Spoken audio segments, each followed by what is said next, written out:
বিশ্বের নানা দেশে রাতারাতি সরকার পড়ে যায়, ট্যাঙ্ক নামে রাস্তায়। কিন্তু এক আশ্চর্য দেশ আছে, যুক্তরাষ্ট্র। 2 শতাব্দীরও বেশি সময়ও সেখানে হয়নি কোনো সেনা অভ্যুত্থান। কেন এমন? এর উত্তর লুকিয়ে আছে আমেরিকার রাষ্ট্র ব্যবস্থার গভীরে।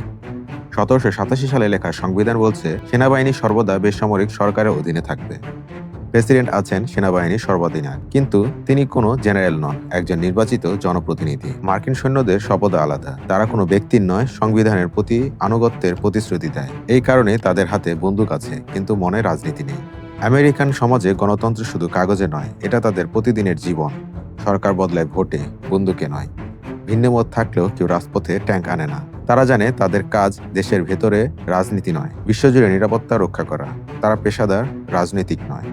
অর্থনৈতিক ও প্রাতিষ্ঠানিক স্থিতিও এই ভারসাম্যের মূল।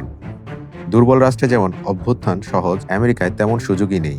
কংগ্রেস, বিচার বিভাগ, গণমাধ্যম সব প্রতিষ্ঠান একে অপরকে নিয়ন্ত্রণে রাখে। কোনো একক ব্যক্তি এখানে সর্বশক্তিমান হতে পারে না। আর আমেরিকার মানুষ, তারা বিশ্বাস করে বিপ্লব নয়, পরিবর্তনই সমাধান। তাদের কাছে ক্ষমতা মানে ভোট বাক্স, নয় বন্দুকের নল। সংবাদ মাধ্যম ও নাগরিক সমাজের চোখও তীক্ষ্ণ। সেনা ও সরকারের কোনো ব্যতিক্রমী পদক্ষেপ মুহূর্তে প্রকাশ্যে চলে আসে। অভ্যুত্থানের গোপন পথ নেই আমেরিকায়। সবশেষ আমেরিকায় সেনা অভ্যুত্থান বা বিপ্লব হয় না, কারণ সেখানে রাষ্ট্রের শক্তি বন্দুকে নয়, সংবিধানে। সেনারা ক্ষমতা দখল করে না, তারা গণতন্ত্রকে পাহারা দেয়। তাই আজও আমেরিকা দুনিয়ার সামনে এক অনন্য উদাহরণ, যেখানে সেনা নয়, সংবিধানই দেশের আসল সেনাপতি।